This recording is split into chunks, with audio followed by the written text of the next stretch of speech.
Se você viveu a era do PlayStation 2 ou do PlayStation 1 com jogos de terror, como Silent Hill, Resident Evil e outros, você deve sentir muita nostalgia de como aqueles jogos eram incríveis. Muitas franquias se popularizaram através dos traumas que causaram na gente quando nós éramos apenas crianças tentando jogar e entender mundos completamente bizarros e macabros. E uma franquia, que acredito ser uma das mais distintas e interessantes de todas, geralmente não recebe tanta atenção. E essa franquia, é claro, é Fatal Frame.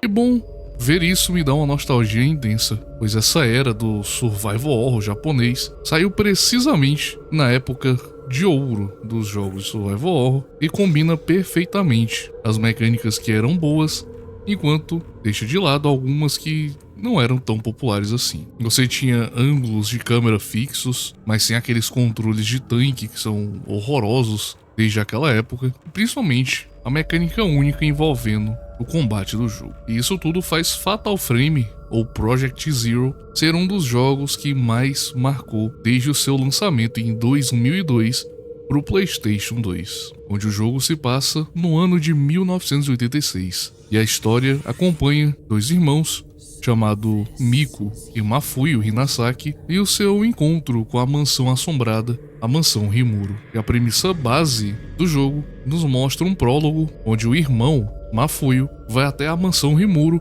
em busca de um escritor que desapareceu enquanto investigava o passado sombrio daquela mansão. Você nem sabe o porquê, mas você joga o Mafuyu no prólogo e então ele também desaparece. E a partir daí, o jogo abre e você assume o papel da sua irmã, Miko, que chega algum tempo depois para tentar encontrá-lo. E a história do jogo pode ser um pouco confusa, porque enquanto você joga, tem basicamente 3 histórias acontecendo ao mesmo tempo, cada uma em um período diferente, e às vezes fica um pouco confuso de separar elas, mas eu vou falar sobre isso mais tarde. O que é místico sobre esse jogo é que, apesar dele ser bem parecido com o Resident Evil original, no sentido de que ele se passa em uma mansão misteriosa, você tem recursos limitados, você tem puzzles, tem itens para coletar, mas a temática dele é bem mais diferente, é bem mais séria e macabra, inspirando bem mais em filmes de terror japoneses, como o Ringo, o original, não o chamado, a versão americana, que apanha muito fácil para a versão original, mas mesmo tendo várias similaridades, o jogo tem uma grande exceção. O ponto principal da série, a câmera obscura. Veja bem, o Fatal Frame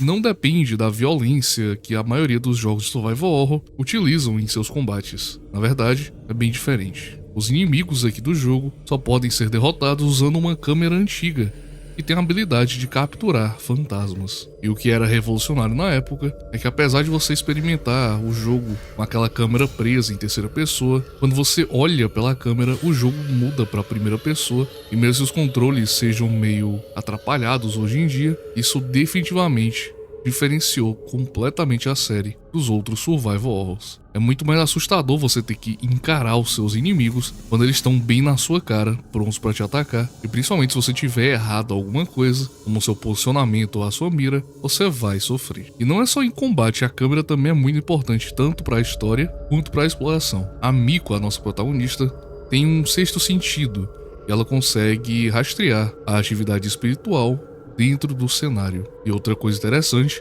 é que nem todos os fantasmas são OX também, e tirar fotos é uma grande parte do que faz o Fatal Frame ter uma atmosfera tão incrível, rica e única, que a destacou para sempre como um dos jogos bem de survival horror mais interessantes. Você tem segredos escondidos também, que você pode usar a câmera para descobrir, e o uso constante dela deixa você imerso no cenário, até porque é bem mais interessante admirar toda a ambientação do jogo em primeira pessoa através da câmera. E todas as fotos que você tira te dão pontos que você pode usar para dar um upgrade na câmera, deixando ela melhor para combate e algumas coisas especiais também. Além disso, todas as fotos que você tira ficam no seu inventário, o que é muito bacana, porque você pode voltar para ver que tipo de criatura você encontrou, ou sei lá, algum cenário interessante que você tenha gostado. É uma feature muito bacana. Enquanto você começa no jogo, é impressionante o quão rápido você consegue ficar imerso e aprender como usar a câmera. Apesar de ser um pouco difícil no começo, é bem recompensador.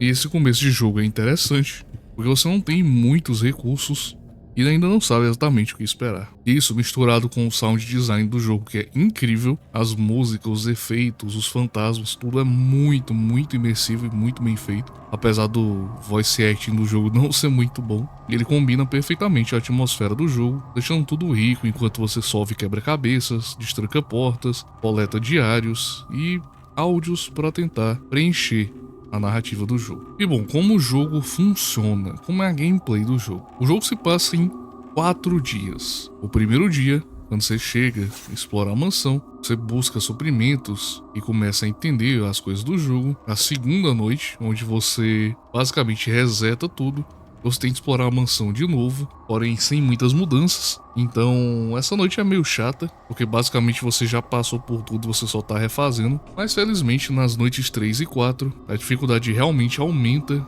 e você deve até mesmo evitar alguns combates, se possível, para não desperdiçar seus recursos e tudo mais. Enquanto você tá buscando essas entidades e tudo, é interessante mencionar que são no total 108 entidades para serem fotografados. No inventário você tem a lista de todos eles. E conseguir todos é um desafio, porque alguns aparecem por pouco tempo, principalmente os que não são OX, e é meio impossível de prever quando eles vão aparecer, e você tem pouco tempo de reação para se posicionar e tirar a foto. E mesmo para a época, essa mecânica da câmera é bem feita. Você causa mais dano aos inimigos dependendo da distância, do ângulo e até mesmo do enquadramento da fotografia. E a sua munição, no caso, são filmes. E esses filmes são em 4 tipos. O mais comum, que é o tipo 14, o tipo 37, o 74 e o 90. Quanto maior o filme, maior o dano que ele causa. E quando você fotografa, você vai e recebe pontos de acordo com a mesma foto.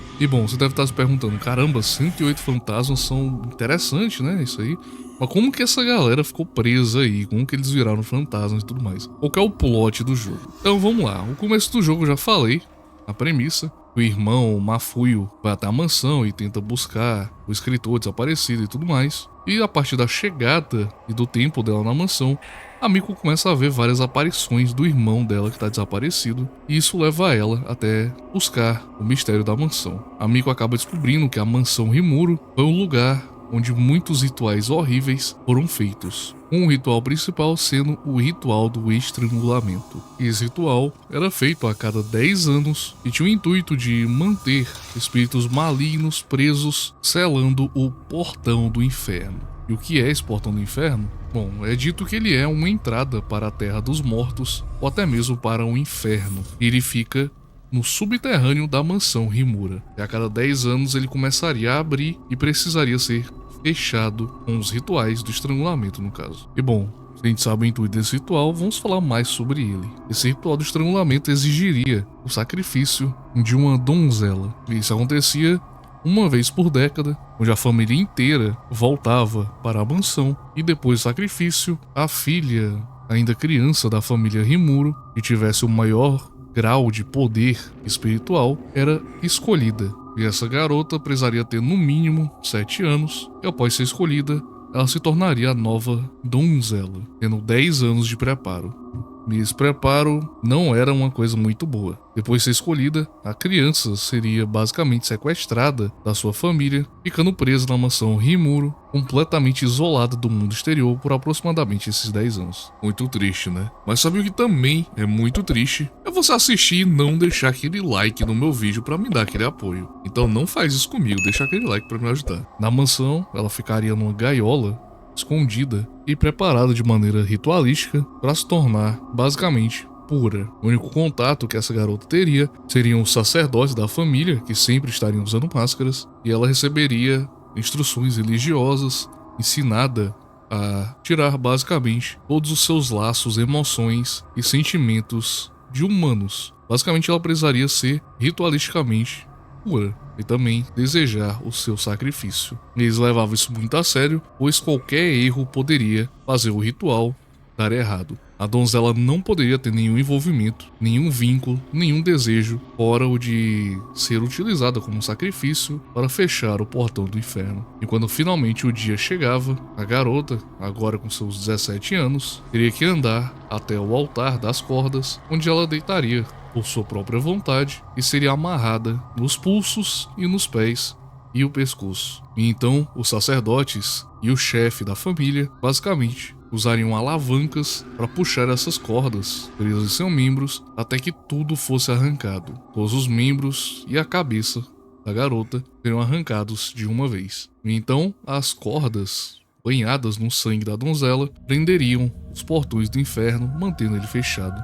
E bom, voltando para a história do jogo, o último ritual deu errado. E um desastre conhecido como a Calamidade ocorreu quando a última donzela, chamada Kiri, não conseguiu cortar seus laços com o resto do mundo. Vivendo isolada na mansão, a Kiri acabou conhecendo um visitante misterioso e acabou se apaixonando por ele. E sabendo que isso não poderia acontecer, o líder da família mandou o homem para a morte. E ele foi assassinado, e a Kiri, que era apaixonada por ele, acabou descobrindo isso em um sonho que ela teve. E durante o ritual, antes dela ser morta, o seu arrependimento e o seu amor e a tristeza de ter o seu amado morto fizeram com que a Kiri não fosse pura. E por isso, quando ela foi morta e as cordas foram amarradas no portão do inferno, tudo deu errado e um grande mal saiu do portão, matando a maior parte das pessoas que estavam na mansão e deixando o resto enlouquecido. Essa malícia,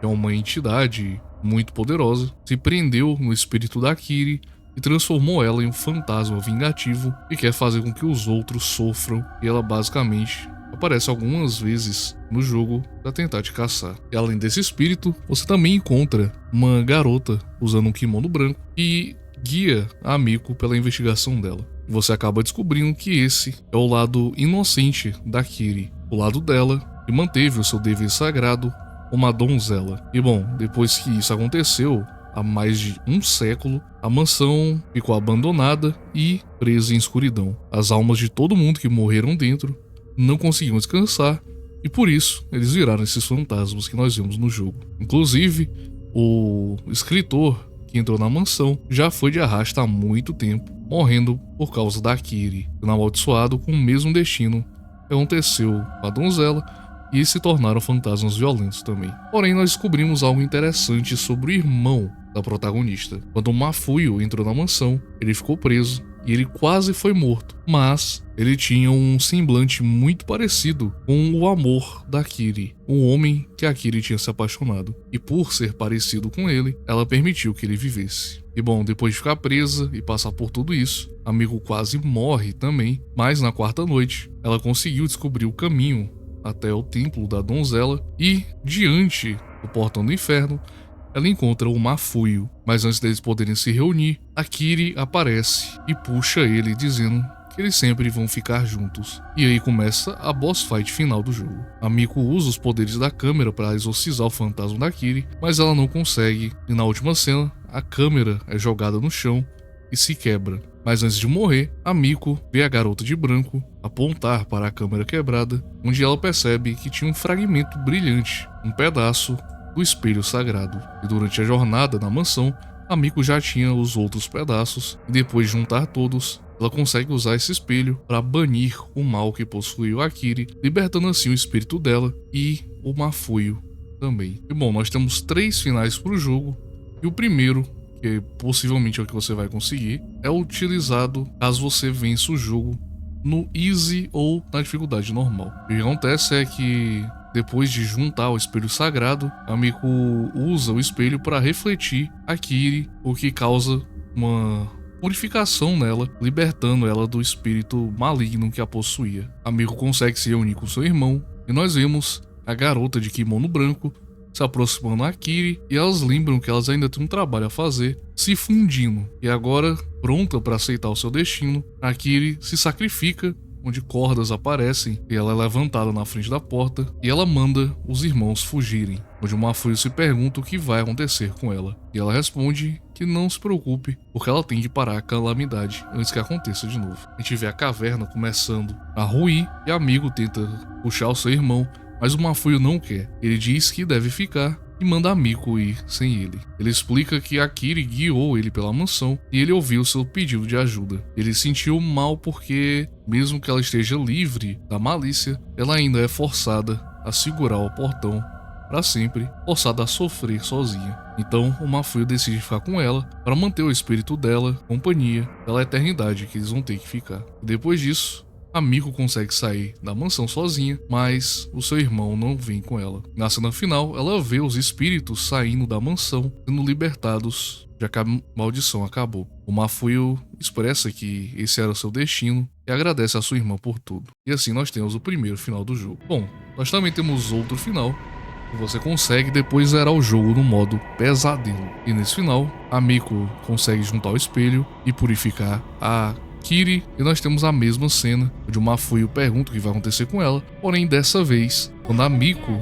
apressa o seu irmão, ele para por um momento e sai junto com a sua irmã. E os dois irmãos saem da mansão e veem as almas presas flutuando para o céu, passando para o reino dos mortos, onde o Mafuio comenta que a Kiri sofreu muito, mas que ela deve continuar para manter o portão do inferno fechado. Ele agradece ela pelo sacrifício e diz que ela vai para sempre ser importante, já que ela vai estar sofrendo pelos outros. E no terceiro final, que só é disponível na versão de Xbox do jogo, você tem que completar o jogo na dificuldade mais difícil, que é a fatal. E quando isso acontece, ele é basicamente igual até as cordas irem e se prenderem a Kiri. E quando isso acontece, o final corta e durante os créditos nós temos um slideshow e várias fotos mostrando o que aconteceu. Os irmãos conseguem sair da mansão e a Kiri acaba se reunindo com seu amor perdido, com as almas de todos sendo libertadas do seu tormento, dando assim um final não tão ruim para a coitada da Kiri. E essa é a história do jogo. E bom, Fatal Frame ainda hoje se destaca como um clássico survival horror, com ideias muito únicas, um sound design incrível e uma atmosfera fantástica. E definitivamente deve ser lembrado como um dos grandes jogos do gênero, junto com Resident Evil, Silent Hill e tudo mais. Ele foi muito inovador, explorou muito bem o clima de terror e suspense de uma forma muito única para a época. E é claro, existem várias outras sequências, e se você deseja que eu fale, deixe aí nos comentários. Também não esquece de deixar o like, compartilhar esse vídeo e se inscrever no canal se você não for inscrito, para que eu possa fazer mais vídeos como esse e agradar a todo mundo. Então esse foi o vídeo de hoje, muito obrigado pelo apoio de vocês e a gente se vê no próximo vídeo.